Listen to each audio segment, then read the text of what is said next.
Hello and welcome everybody to this solid state physics lecture series. And in today's lecture, we will discuss about the classical theory of lattice heat capacity. Okay, and before this, let us some reviews of our last lecture. And in our last lecture, we were discussing about specific heat and especially specific heat of solids. Okay और इस तरह का कुछ formulation हमने कर लिया था कि जो अगर आप सॉलिड के केस को स्टडी कर रहे हैं, स्पेशली सॉलिड के केस को स्टडी कर रहे हैं, ये लिक्विड और गैसेस के बारे में बात नहीं कर रहे हैं हम यहाँ, तो सॉलिड के बारे में जब हम बात करते हैं तो जो हीट कैपेसिटी की आप बात करते हैं, specific heat capacity, specially specific heat capacity, चूंकि ये रिलेट हमने किया है गैस से, तो चूंकि गैसेज के केस में कुछ और रिजल्ट्स हमें मिलते हैं और सॉलिड्स के केस में कुछ और रिजल्ट्स हमें मिलते हैं, तो इसलिए सीवी और सीपी दोनों का जिक्र हमने गैस के केस में किया था। और जब हम सॉलिड के केस पे वापस आए और हमने कहा कि 1 ग्राम सॉलिड का टेम्परेचर, ये यूनिट आप 1 ही रखें तो 1 किलोग्राम सॉलिड का टेम्परेचर भी आप कह सकते हैं, तो 1 किलोग्राम सॉलिड का टेम्परेचर अगर आपको 1 डिग्री सेंटीग्रेड इंक्रीज करना हो तो आप उसके लिए जितनी उसको हीट सप्लाई करेंगे, that is known as the specific heat capacity. Okay, और रीजन क्या है इसके पीछे? क्योंकि जो specific heat at constant volume, that is CV, and specific heat at constant pressure, that is CP, यहाँ एक एक्सटर्नल वर्क डन वाला फैक्टर हमें मिलता है जो कि वॉल्यूम एक्सपांशन पे डिपेंड करता है, और यहाँ कोई वर्क डन वाला फैक्टर हमें नहीं मिलता, ये वॉल्यूम एक्सपांशन पे, या यहाँ हम वॉल्यूम एक्सपेंड होने ही नहीं देते, आप ऐसा कह सकते हैं। हम इस तरह का फिजिकल सिस्टम यूज करते हैं, एक ऐसा थर्मोडायनेमिकल सिस्टम यूज करते हैं। गैसेस के केस में थोड़ा सा अभी जा रहा हूं, पर वो हमारा फील्ड नहीं है जहां हमें डिस्कस करना है, हमें सॉलिड्स के ऊपर डिस्कस करना है।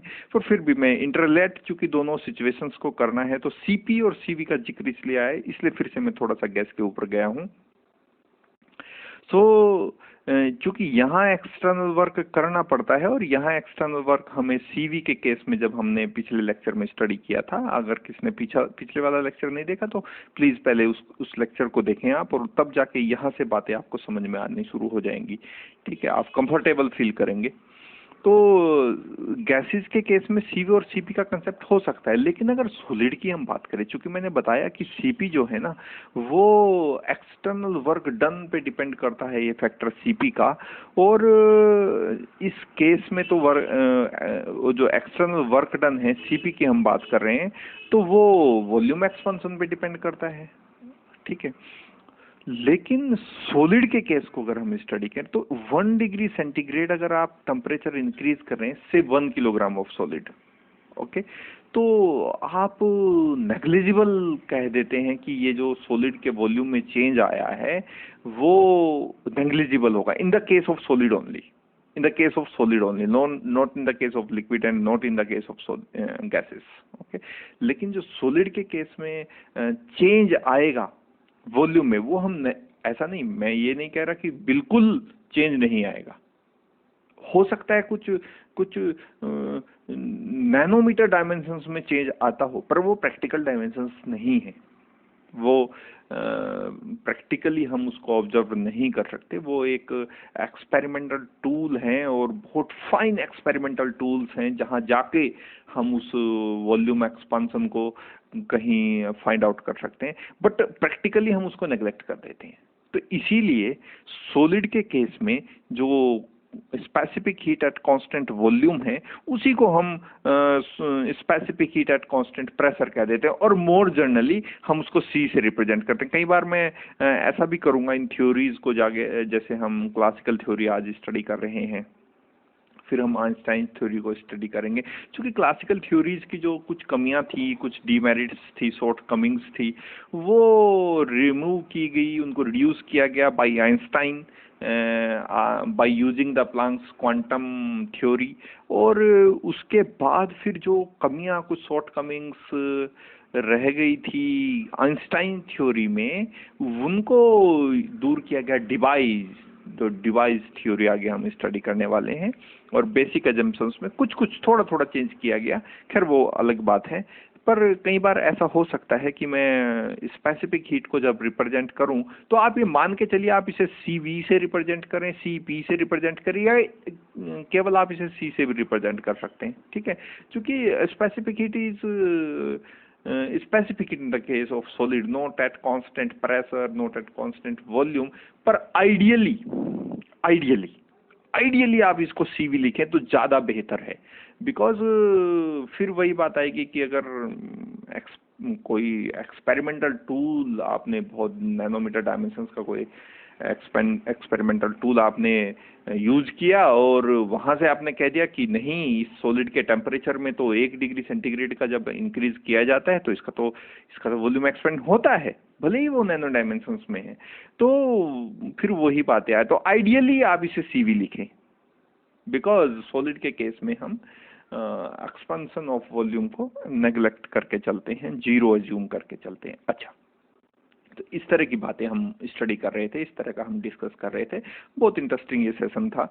अच्छा, एक और बात जो हमने कही थी कि जो सॉलिड को, चूंकि ये कांस्टेंट वॉल्यूम पे आप बात कर रहे हैं पूरी की पूरी, CV वही है एट कांस्टेंट वॉल्यूम, तो इस केस में dV की वैल्यू 0 हो जाती है, और dV की वैल्यू 0 होने से सीधा इफेक्ट ये है कि जितनी भी हीट एनर्जी आप सॉलिड को सप्लाई करेंगे वो सब की सब उसकी इंटरनल एनर्जी में चेंज होना है।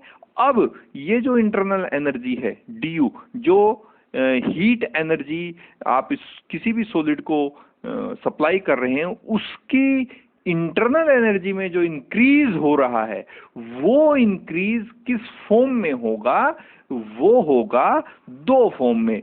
एक होगा उस सॉलिड में लेटिस वाइब्रेशंस जनरेट होने में, एंड सेकंड पार्ट जो होगा वो जो वैलेंस बैंड के इलेक्ट्रॉन हैं उनको फ्री करने में, यानी फ्री इलेक्ट्रॉन गैस के फॉर्मेशन में। अब एक बहुत बड़ा हिस्सा इस इंटरनल एनर्जी का लेटिस वाइब्रेशन में खर्च हो जाता है, और एक छोटा सा हिस्सा वो वैलेंस इलेक्ट्रॉन्स को कंडक्शन बैंड, वैलेंस बैंड से कंडक्शन बैंड में जाने में, यानी जो उनकी स्टेज है उनको एक्साइटेड स्टेट अपनी पेरेंट एटम से फ्री कराने में जो यूज होता है, वो second part of this internal energy use होता है, ठीक है। इस तरह की बातें हम कर रहे थे, और ये सारा का सारा जो हम यहाँ नॉलेज गेन करके आए हैं, इसको हम आगे के कुछ लॉजिक्स में यूज करने वाले हैं, है ना। खासकर ये जो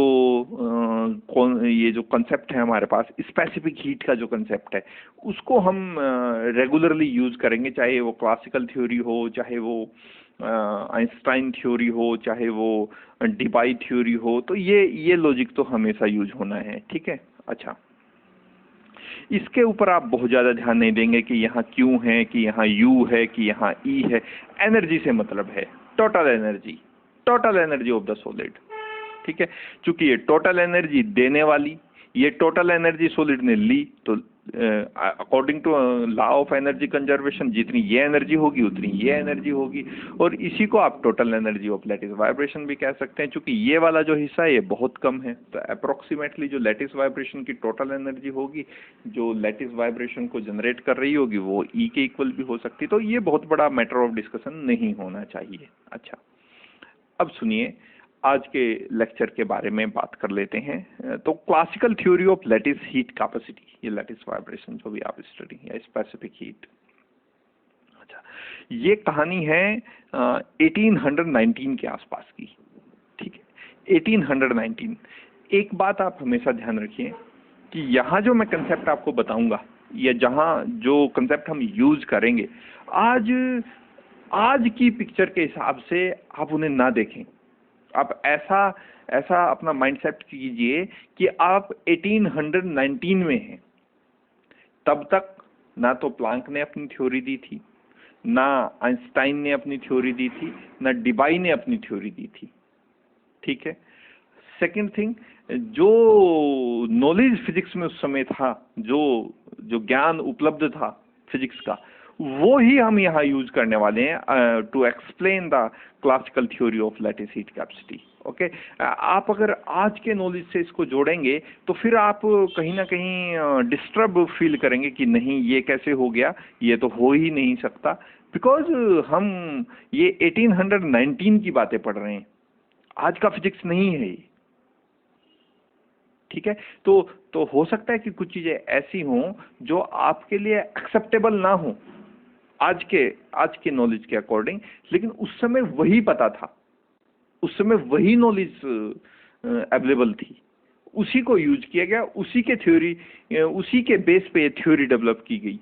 ठीक है, और बताया गया कि किस तरह से specific heat of all solids at all temperatures constant रहती है, and that is equals to 3R and 5.96 calorie per gram mole kelvin.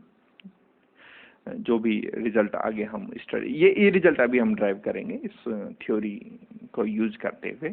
Okay, अच्छा, पहली बात ये कि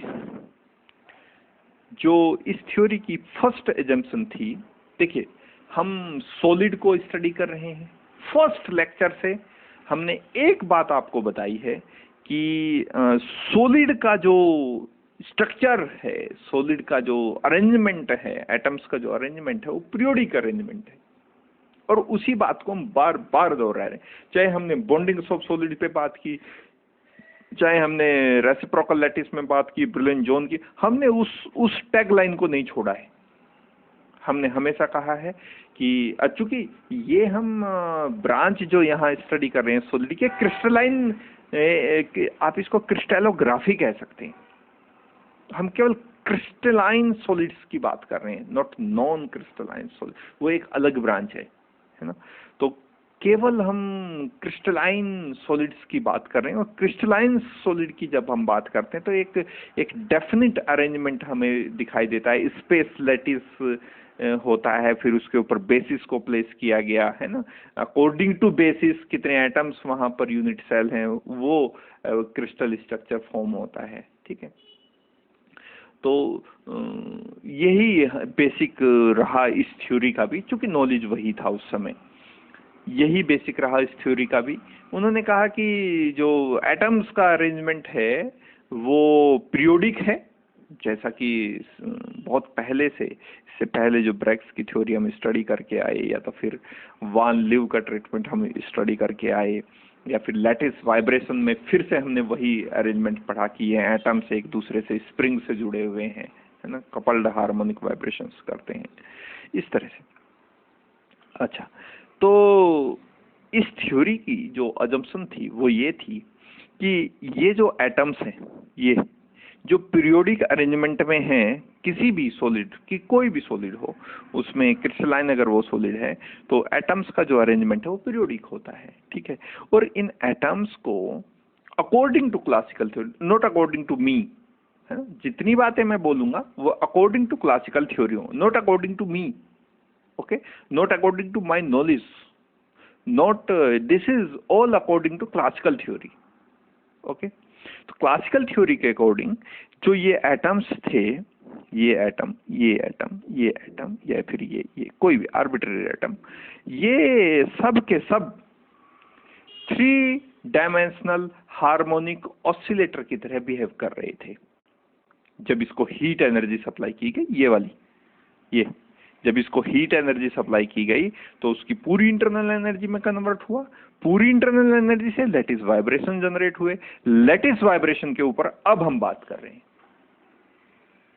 ठीक है, अच्छा, तो इन्होंने क्या कहा, classical, according to classical theory, और ड्यूलोंग पेटिट 2 साइंटिस्ट थे जिन्होंने ये थ्योरी डेवलप की थी 1819 में। ठीक है, in the early of 19th century.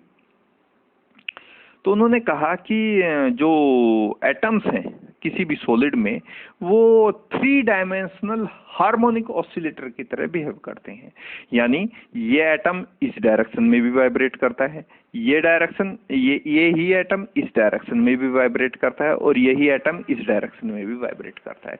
यानी हर एटम, इस सॉलिड का हर atom according to classical theory एक 3 डायमेंशनल हार्मोनिक ऑसिलेटर। ये देखिए, मान लीजिए ये एक्सिस ऑफ एक्स है, ये एक्सिस ऑफ वाई है, ये एक्सिस ऑफ जेड है, तो ये एटम इस डायरेक्शन में वाइब्रेट करता है, ये इस डायरेक्शन में वाइब्रेट करता है, इस डायरेक्शन में वाइब्रेट करता है, ये एटम इस डायरेक्शन में भी वाइब्रेट करता है, इस डायरेक्शन में वाइब्रेट करता है और इस डायरेक्शन में वाइब्रेट करता है।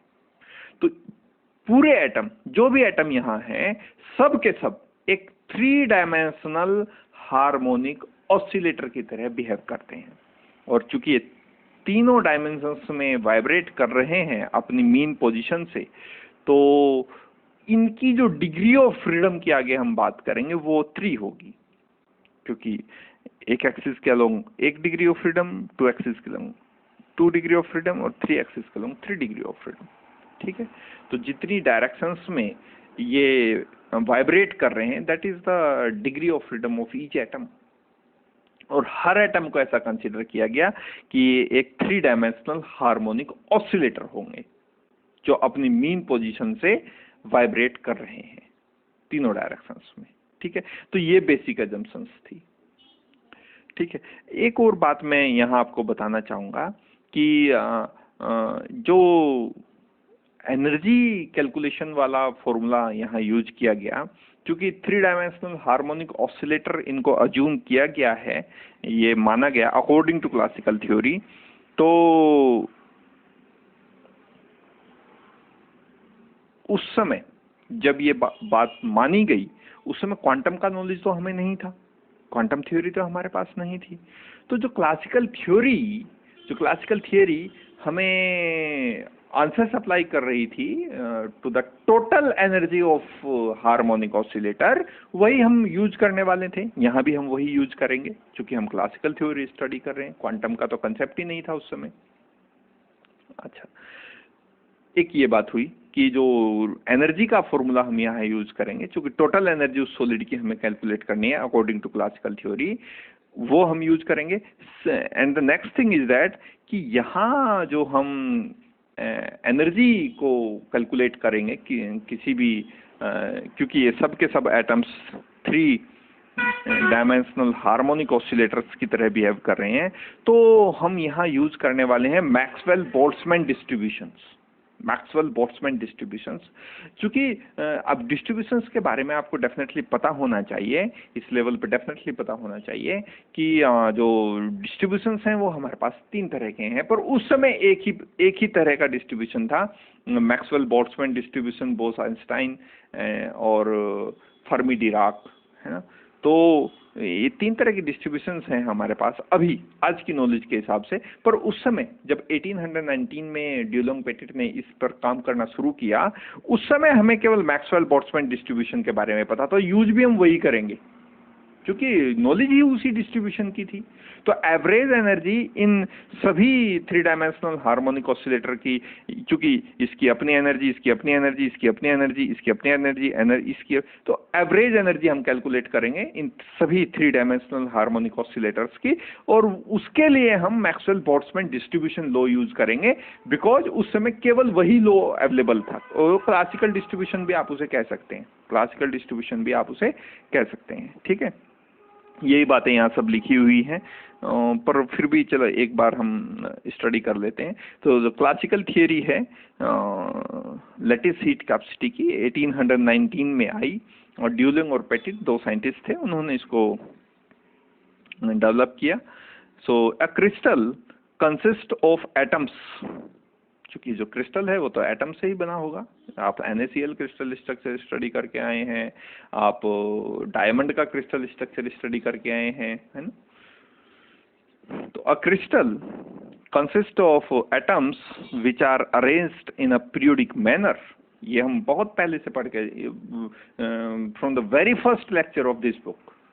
Okay, so a crystal consists of atoms which are arranged in a periodic manner and are bound together by strong binding force। ये भी हम स्टडी करके हैं, ये कौन से बाइंडिंग फोर्स है, depending upon the solid, metallic है, कोवलेंट बॉन्डिंग है, आयनिक बॉन्डिंग है, depending upon the solid. NaCl का क्रिस्टल स्ट्रक्चर तो आपको डेफिनेटली पता होना चाहिए कि वहाँ आयनिक बॉन्डिंग होगी, तो some strong bondings forces okay और ये जो बॉन्डिंग फोर्सेस है शॉर्ट रेंज फोर्सेस होते हैं, और हमेशा याद रखना शॉर्ट रेंज फोर्सेस जो होते हैं स्ट्रॉन्ग फोर्सेस की अगले सेमेस्टर में आपके पास एक पार्टिकल फिजिक्स के नाम से बुक है, उसमें बहुत बड़ा डिस्क्रिप्शन है कि कौन सा फोर्सेस, न्यूक्लियर फोर्सेस के ऊपर काफी डिस्क्रिप्शन है.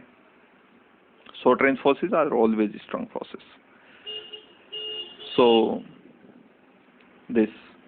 So a crystal consists of atoms which are arranged in a periodic manner and are bound together by strong binding forces. Each atom is free to vibrate about its, not it, this word is its,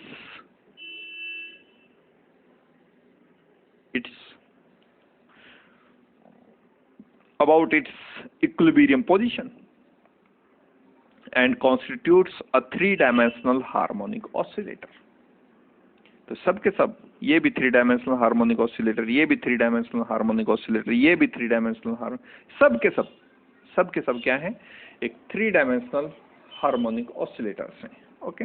the effect of imparting thermal energy, जब इसको thermal energy supply की जाएगी, heat energy supply की जाएगी to a solid, is to increase its internal energy in the form of vibrational energy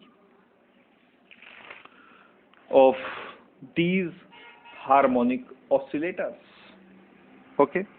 Thus in classical theory it is assumed that each atom of a crystal acts as a three-dimensional harmonic oscillator and all atoms vibrate independent of one another. Okay. अच्छा, हर atom three dimensional harmonic oscillator है. ठीक है. और मान लीजिए कि उस लैटिस, उस सिस्टम के अंदर, उस सॉलिड के अंदर n एटम्स हैं. ये बड़ी इंपॉर्टेंट बात है जो अभी हम डिस्कस करने वाले हैं, और ये वैलिड रहेगी to the three theories that we study in this particular series, the specific heat of solids और the thermal properties of solids. अच्छा, एक बात बताइए कि मान लीजिए कोई भी सॉलिड है, उसमें क्या, आगे भी हम इस बात पे फिर से हम इस बात पे आएंगे, पर फिर भी मैं कह रहा हूँ, मान लीजिए कोई भी सॉलिड है आपके पास, उसमें आपके पास जो नंबर है ना, n इंडिपेंडेंट थ्री डायमेंशन, ये नंबर 1 2 3 4 5 6 7 1 2 3 4 8 28, तो यहाँ तो ये नंबर काउंटेबल है. पर जब हम सॉलिड की बात करते हैं तो वहां तो पर सेंटीमीटर क्यूब में ही हजारों, लाखों, करोड़ों एटम्स हो सकते हैं, अगर डिपेंडिंग अपॉन द सॉलिड्स. तो मान लीजिए n एटम्स हैं किसी भी सिस्टम में, और वो पूरे के सब के सब एटम किस तरह के हैं, थ्री डायमेंशनल हार्मोनिक ऑसिलेटर की तरह बिहेव कर रहे हैं. ठीक है. n एटम्स हैं, थ्री डायमेंशनल हार्मोनिक ऑसिलेटर. तो क्या मैं इन्हीं एटम्स को 3n independent and identical one dimensional harmonic oscillator assume नहीं कर सकता क्या? मैं फिर से रिपीट कर रहा हूँ, अच्छी लाइन से इसको समझना जरूरी है. मैं कह रहा हूं कि मेरे पास n, नंबर याद रखिए, n three dimensional harmonic oscillator हैं, n three dimensional harmonic oscillator है. तो इसी मैथमेटिकल डिस्क्रिप्शन को क्या मैं ये लिख सकता हूं कि मेरे पास 3n one dimensional harmonic oscillator हैं? करने को तो हम इसको डायरेक्ट भी कर सकते थे, पर अपनी कैलकुलेशन को आसान करने के लिए हम ऐसा कर रहे हैं. क्योंकि अगर मैं थ्री डायमेंशनल हार्मोनिक ऑसिलेटर के साथ इस कैलकुलेशन को करने गया तो मुझे तीनों कोऑर्डिनेट यूज करने पड़ेंगे, x, y एंड z. लेकिन अगर वन डायमेंशनल हार्मोनिक ऑसिलेटर के साथ मैं इस कैलकुलेशन को करने गया तो मेरे को केवल एक ही कोऑर्डिनेट के साथ डील करना पड़ेगा, आइदर y और आइदर z. ठीक. तो इसलिए मैं ये मैथमेटिकल डिस्क्रिप्शन कर रहा हूं जो कि राइट है. n identical independent harmonic oscillator है थ्री डायमेंशनल, तो 3n इंडिपेंडेंट हार्मोनिक ऑसिलेटर होंगे वन डायमेंशनल. सिंपल. ओके. अगर मेरे पास n इंडिपेंडेंट हार्मोनिक ऑसिलेटर हैं, 3 डायमेंशनल हार्मोनिक ऑसिलेटर है। तो 3 का मल्टीप्लाई जरा इधर तो कीजिए, 3n इंडिपेंडेंट हार्मोनिक ऑसिलेटर में लिख सकता हूं 1 डायमेंशनल। तो ये लाइन मैथमेटिकली और ये लाइन दोनों बराबर हुई। अच्छा, this is because each vibrating atom has 3 independent vibrational degree of freedom. तो ये जो हम यहाँ एज्यूम करके चले थे कि हर एटम 3 डायमेंशनल हार्मोनिक ऑसिलेटर, और इन एटम्स का मुझे नहीं पता, मान लीजिए इनफाइनाइट भी हो सकता है ना, 0 टू इन्फिनिटी कुछ भी हो सकता है, ये वैल्यू 0 टू इन्फिनिटी ये वैल्यू कहीं भी एक्सटेंड कर सकती है। तो ये एटम भी 3 डायमेंशनल हार्मोनिक ऑसिलेटर, ये एटम भी, ये एटम भी, ये, तो n एटम्स हैं मेरे पास 3 डायमेंशनल हार्मोनिक ऑसिलेटर। तो क्या मैं इनको 3n एटम नहीं कह सकता 1 डायमेंशनल हार्मोनिक ऑसिलेटर? बिल्कुल कह सकता हूं। अच्छा, अब आगे चलते हैं, एंड एक कंसेप्ट हम और यूज करेंगे यहाँ, law of equipartition of energy. Definitely thermal physics अगर आपने स्टडी किया है तो डेफिनेटली आपने इस कंसेप्ट को वहां स्टडी किया होगा, law of equipartition of energy. Law of equipartition of energy ये है, किसी भी सिस्टम के पास जितनी भी एनर्जी है वो उसकी डिग्री ऑफ फ्रीडम के according her degree of freedom में इक्वली डिवाइडेड हो जाती है। ठीक है, and also according to the principle of equipartition of energy, the vibrational energy is distributed equally among all 3 degree of freedom। ठीक है, तो अब हमारे पास जो टास्क है वो है ये जो हमने 3n independent and identical 1 dimensional harmonic oscillator हमने अज्यूम किए हैं, इनकी एवरेज एनर्जी कैलकुलेट करेंगे। ये जितने भी 3n, ये तो नंबर हुआ, 1 डायमेंशनल हार्मोनिक ऑसिलेटर्स की एवरेज एनर्जी कैलकुलेट करेंगे, और जो एवरेज एनर्जी आएगी उसको 3n से मल्टीप्लाई करेंगे, तो टोटल एनर्जी ऑफ क्रिस्टल या फिर उस सॉलिड की हमारे पास कैलकुलेट होके आ जाएगी। ओके, एक और बात ये है कि we assume that each harmonic oscillator vibrates with its natural frequency omega nought, और इस फ्रीक्वेंसी को हमने ओमेगा नोट कहा है, नेचुरल फ्रीक्वेंसी। ये अकॉर्डिंग टू क्लासिकल थ्योरी, मतलब जो ड्यूलिंग और पेटिट ने माना था, ये मेरे अकॉर्डिंग नहीं है, आज के साइंस के अकॉर्डिंग नहीं है, ये है 1819 के अकॉर्डिंग। ठीक है, so we assume that each harmonic oscillator vibrates with its natural frequency and that frequency is omega naught। ठीक है, अब नेचुरल फ्रीक्वेंसी क्या हुई? देखिए, मान लीजिए मैं स्प्रिंग के एक एग्जांपल से आपको समझाने की कोशिश करता हूं कि नेचुरल फ्रीक्वेंसी क्या होती है ना। आप पढ़ते हैं नॉर्मल मोड ऑफ वाइब्रेशन, वो क्या है नॉर्मल मोड ऑफ वाइब्रेशन? ठीक है, ये मेरे पास एक फिक्स कोई बेस है और यहाँ मैंने कोई स्प्रिंग लगाया है, इसके ऊपर मैंने एक वेट लटका दिया और मैंने इसको हल्का सा नीचे खींचा और इसको छोड़ दिया, तो ये ऐसे ऐसे वाइब्रेट करना स्टार्ट कर देगा। ठीक है, इसकी अपनी अब मैं कोई इस पे बाहर से कोई एक्सटर्नल एजेंसी से कोई फोर्स या कोई एनर्जी इसको सप्लाई नहीं कर रहा हूं। अब ये जो ऐसे ऐसे वाइब्रेट कर रहा है ये अपनी नेचुरल फ्रीक्वेंसी से वाइब्रेट कर रहा है, और ये जो इसके वाइब्रेशंस हैं ये नॉर्मल मोड ऑफ वाइब्रेशंस हैं। अब कोई किसी एजेंसी से, किसी एक्सटर्नल फोर्स या एक्सटर्नल एजेंसी से इस सिस्टम को एनर्जी सप्लाई नहीं की जा रही है, कोई फोर्स सप्लाई नहीं किया जा रहा है, कोई फोर्स एक्ट नहीं किया जा रहा है। ठीक है, अच्छा, कई लोगों के दिमाग में क्वेश्चन हो सकता है कि अगर मैं इसको इसी वेट को ये सेम फिगर है दोनों, इसी वेट को थोड़ा सा नीचे लाके अगर मैं छोड़ूं यहां से ऐसे, तो क्या ये भी इसके नेचुरल फ्रीक्वेंसी से वाइब्रेट होंगे क्या ऑसिलेशंस? यानी एक तरह से हम कह रहे हैं कि मैंने इसके एम्पलीट्यूड को इंक्रीज कर दिया, इस सिस्टम के एम्पलीट्यूड को इंक्रीज कर दिया। ये जो वाइब्रेशंस यहाँ हो रहे थे, सिंपल हार्मोनिक वाइब्रेशंस आप इसी को कह सकते हैं, ये इसके मैंने एम्पलीट्यूड को इंक्रीज कर दिया। तो क्या एम्पलीट्यूड के इंक्रीज होने से नेचुरल फ्रीक्वेंसी पे कोई इफेक्ट आएगा क्या? तो मेरा आंसर है नहीं।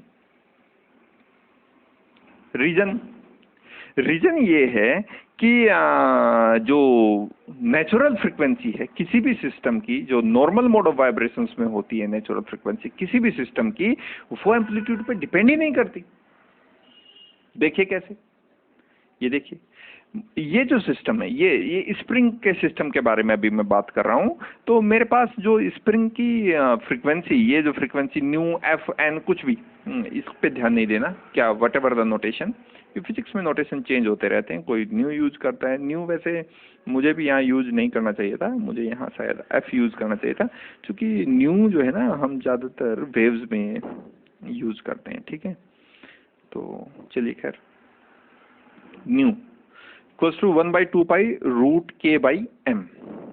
अब इसी को मैं लिख सकता हूँ 2π न्यू, इस 2π की मैंने यहाँ क्रॉस मल्टीप्लाई कर दिया तो 2π न्यू हुआ, 2π न्यू को मैंने ओमेगा नोट रख दिया, इसी को मैं नेचुरल फ्रिक्वेंसी कह रहा हूँ। ठीक है, अच्छा, ओमेगा नोट आ गया मेरे पास √k/m।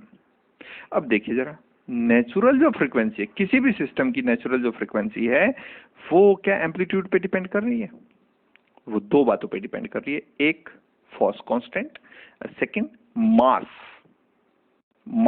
ये जो मास, और चूंकि मैंने बोला ये दोनों एक ही सिस्टम है, ये सिस्टम अलग नहीं है, बस एक बार मैंने इसको यहां से यहां लाके खींचा और छोड़ दिया, फिर मैंने इसको यहां से इस पोजीशन से यहां के लाया और यहां छोड़ दिया।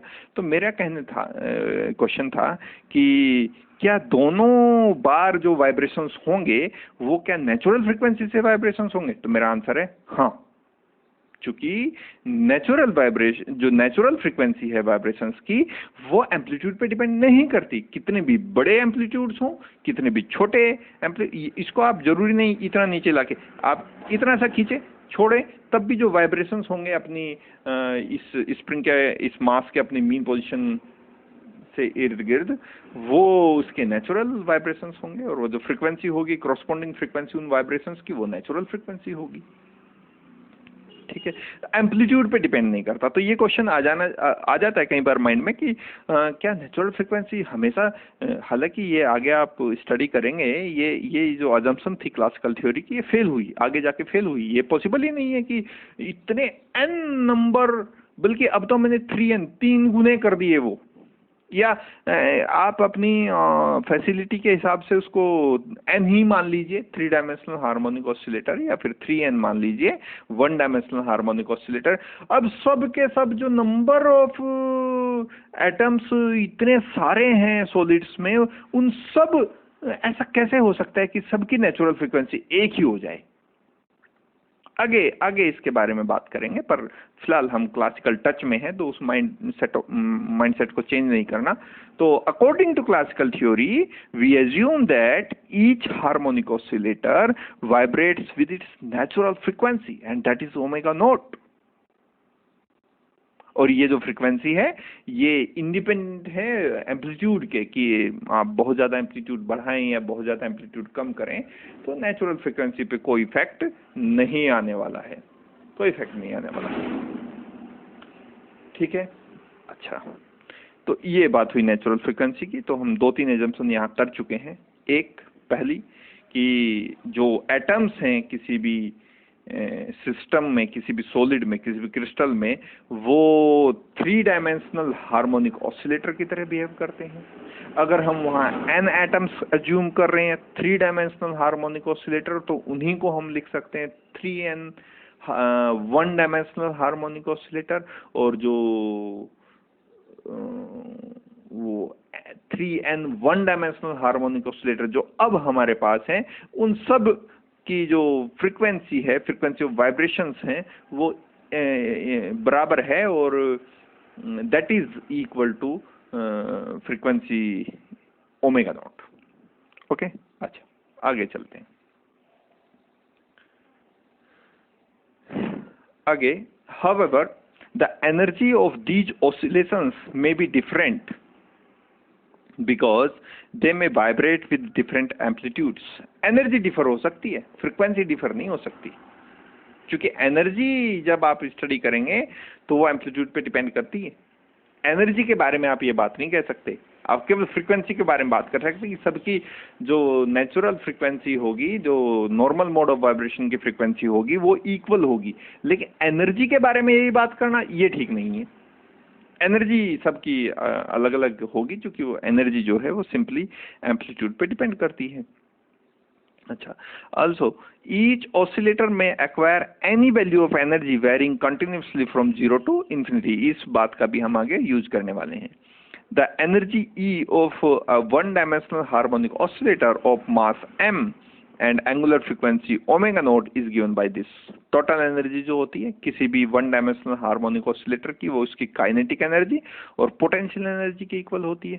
काइनेटिक एनर्जी को हम p²/2m लिख रहे हैं, पोटेंशियल एनर्जी को हमने कहा Vx की वैल्यू हमने रखी है 1/2m omega naught square X square. अब पहला एक्सप्लेनेशन आपके सामने ये कर देते हैं कि हालांकि क्वांटम में डेफिनेटली आपने ये बहुत बेसिक थिंग है, तो आपने वन डायमेंशनल हार्मोनिक ऑसिलेटर का केस तो आप शायद बीएससी में स्टडी कर लेते हैं, तो वहां आपने वन डायमेंशनल हार्मोनिक ऑसिलेटर की टोटल एनर्जी जो फाइंड आउट की थी वो बिल्कुल वैसी आती है। ये क्लासिकल में भी इवन ऐसे ही दिखते हैं। जब क्लासिकल थियरी हम स्टडी करते हैं, क्लासिकल मैकेनिक्स को स्टडी करते हैं, तो जब वन डायमेंशनल हार्मोनिक ऑसिलेटर की टोटल एनर्जी हम कहीं कंसेप्ट आता है तो हम इस तरह लिखते हैं p²/2m half m omega naught square X square. अब ये होती कैसे है, इसके ऊपर थोड़ा सा हम डिस्कशन कर लेते हैं। देखिए, एक्चुअली जो काइनेटिक एनर्जी का फॉर्म हम स्टडी करके आते हैं वो ये है हाफ mv²। ठीक है, अब इसमें मैंने क्या किया, m से मल्टीप्लाई किया, m से डिवाइड किया, तो जब m से मल्टीप्लाई हुआ तो यहाँ हो गया m², ऑलरेडी वहाँ v² था, डिनोमिनेटर में इसमें 2 था तो यहाँ आ गया m because of multiplication and division of m। Okay, ये जो mv है इसको मैं p लिख सकता हूँ, चूंकि ये लीनियर मोमेंटम होता है किसी भी पार्टिकल का, लीनियर मोमेंटम। ठीक है, तो उस वन डायमेंशनल हार्मोनिक ऑसिलेटर का जितना लीनियर मोमेंटम होगा उसको p कह सकते हैं। तो p mv को मैंने p लिखा, चूंकि m और v का स्क्वायर है तो p का स्क्वायर हुआ, तो p²/2m। तो फाइनली हम जो काइनेटिक एनर्जी है उसको p²/2m लिख सकते हैं। ठीक है, अच्छा, अब पोटेंशियल एनर्जी की बात कर लेते हैं। ये कैसे लिखा हमने, अब आप जानते हैं कि पोटेंशियल एनर्जी, चलिए इसके बारे में हम बाद में बात करते हैं कि पोटेंशियल एनर्जी को कैसे हमने लिखा। पहले सिंपली हम वर्क डन की बात कर लेते हैं। किसी भी स्मॉल डिस्प्लेसमेंट dx के लिए जो वर्क डन होगा वो कितना होगा, तो वर्क डन होगा dw = F × dx, that is force into displacement. ठीक है, अच्छा, आपको ये जो केस में स्प्रिंग वाला फिर से कंसीडर कर रहा हूँ, इसलिए मैंने स्प्रिंग का इंट्रोडक्शन भी यहाँ दिया था। और चूंकि हार्मोनिक ऑसिलेटर को हमने वाइब्रेशन कंसीडर किया है कि वन डायमेंशनल हार्मोनिक ऑसिलेटर है, उनके वाइब्रेशन बिल्कुल स्प्रिंग से मैच करते हैं, इसलिए कंसेप्ट यूज किया गया है। तो F की वैल्यू आप जानते हैं, in the case of spring kx होती है। ठीक है, हालांकि ये आइडियली -kx होता है, पर माइनस को हम नेग्लेक्ट कर लेते हैं, और चूंकि जो जो जो वर्क होता है वो निगेटिव नहीं होता। ठीक है, kx × dx ये हो गया, है ना। F की वैल्यू हमने पुट की, F स्प्रिंग फोर्स कांस्टेंट, ये स्प्रिंग का फोर्स कांस्टेंट है k, और x डिस्प्लेसमेंट है, dx वहाँ ऑलरेडी था ही।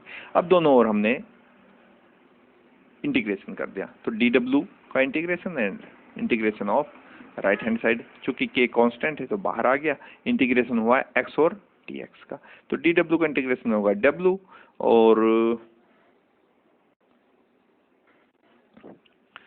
जो x का इंटीग्रेशन हुआ वो हुआ half x² k as it is. ठीक है, तो यही जो वर्क डन है, यही जो स्प्रिंग की एनर्जी है जिसको हम पोटेंशियल एनर्जी कहते हैं, यही वर्क डन स्प्रिंग की पोटेंशियल एनर्जी के फॉर्म में रिस्टोर रहता है।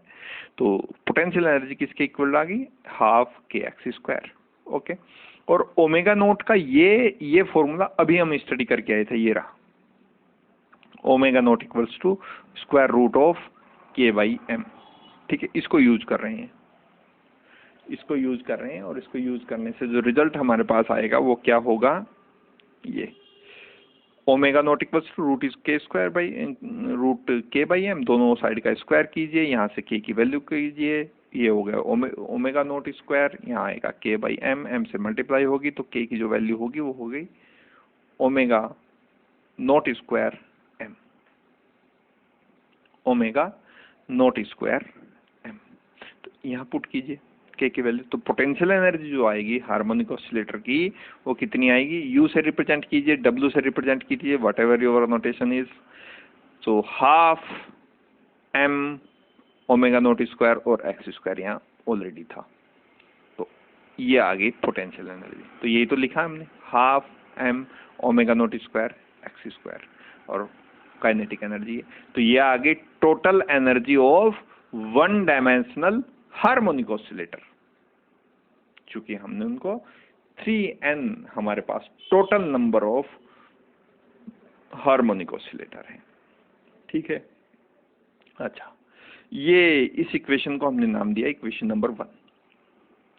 ओके, अब assuming here that the distribution of the oscillator in energy obeys Maxwell-Boltzmann distribution law, and according to MB distribution, the average energy of each harmonic oscillator is given by this formula. Is given by this formula. The average energy of, मैंने बताया था आपको इस lecture के जब शुरुआत में हमने डिस्कस किया कि मैक्सवेल बोल्ट्जमैन डिस्ट्रीब्यूशन लॉ को हम यहाँ यूज करने वाले हैं। रीजन ये है कि उस समय केवल हमें मैक्सवेल बोल्ट्जमैन डिस्ट्रीब्यूशन लॉ के बारे में ही जानकारी थी, क्योंकि हम क्लासिकल थ्योरी को स्टडी कर रहे हैं। तो एवरेज एनर्जी जो आती है इस डिस्ट्रीब्यूशन के अकॉर्डिंग वो इतनी आती है। ई बार से हमने एवरेज एनर्जी को रिप्रेजेंट किया है, integration E exponential minus E by K B T D E over exponential minus E by K B T D E, ठीक है। इंटीग्रेशन इसलिए लगाया है क्योंकि यहाँ जो एनर्जी का डिस्ट्रीब्यूशन है वो कंटिन्यूअस डिस्ट्रीब्यूशन है।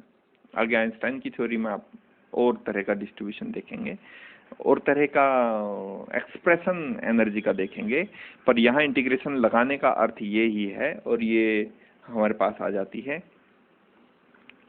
टोटल एनर्जी और average energy, not total energy, average energy of one dimensional harmonic oscillator, ठीक है।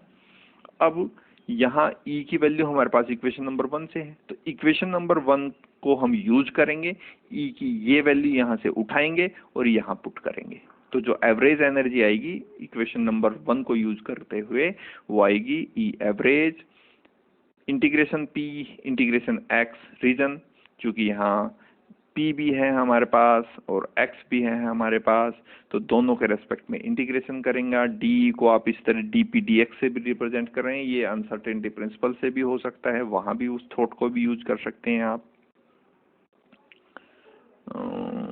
नहीं, वो तो यूज नहीं होगा बिकॉज ये तो मोमेंटम वाला है। हाँ, वो तो यूज नहीं होगा, अनसर्टेनिटी यूज नहीं होगा, क्योंकि अनसर्टेनिटी तो जो एनर्जी में अनसर्टेनिटी है वो पोजीशन में और टाइम में अनसर्टेनिटी के इक्वल होती है, तो वो नहीं है। पर फिर भी ये तो सिंपल थॉट है कि एक बार P के रेस्पेक्ट में इंटीग्रेशन, एक बार X के रेस्पेक्ट में इंटीग्रेशन, तो डेफिनेटली यहाँ dP आएगा और dx आएगा। और सिंपली हमने क्या किया, E का जो वैल्यू है इक्वेशन नंबर 1 से यहाँ पुट किया, तो यहाँ पुट करेंगे तो ये रहा एक्सपोनेंशियल माइनस, माइनस की वजह से ये भी टर्म माइनस, ये भी टर्म माइनस, इस माइनस की वजह से, और ओवर केबीटी भी है यहाँ। केबी क्या है यहाँ, बोल्ट्जमैन कांस्टेंट है, टी टेम्परेचर है, ई एनर्जी है। एनर्जी किसकी, हार्मोनिक ऑसिलेटर। कौन से हार्मोनिक ऑसिलेटर की, वन डायमेंशनल हार्मोनिक ऑसिलेटर की, ठीक है। तो एक्सपोनेंशियल ई की एनर्जी को यूज किया, ई की वैल्यू को यूज किया ओवर केबीटी, ये रहा केबीटी और डीपीटी एक्स। इसी तरह से डिनोमिनेटर में भी हमने ई की वैल्यू पुट की और माइनस यहाँ भी है, तो इस वजह से ये दोनों टर्म भी क्या हो जाएंगे, minus integration P integration x exponential minus P square by 2m minus 1/2m omega naught square k square x square over kbt and dp dx. So this is the average energy of a one-dimensional harmonic oscillator according to Maxwell distribution law. Okay, so that's all for now, and we'll meet you into the next one with another interesting chapter or lecture in which we are try to conclude this classical theory of specific heat, or you can simply say that heat of a solid. Okay, thank you very much.